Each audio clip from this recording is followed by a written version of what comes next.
One of my frustrations as a clinician is radiation isn't always as good as we want it to be. We fire a very high dose of X-rays, focusing on the cancer cells. That causes massive DNA damage, that kills the cells. But there's certain cancers where the outcomes are suboptimal. For instance, in pancreatic cancer, we can give very high doses of radiation to the tumor, but somehow the tumor doesn't really shrink very much after treatment. Maybe one of the reasons that pancreatic cancer cells are resistant or comparatively resistant to radiation is something to do with metabolism. We had a theory that that's the reason that they become comparatively able to overcome the radiation therapy.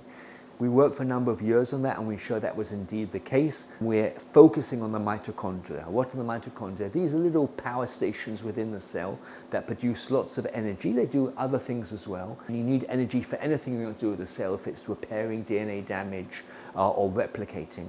And the other thing is the mitochondria have a critical role regarding cell death, and that probably also has a role.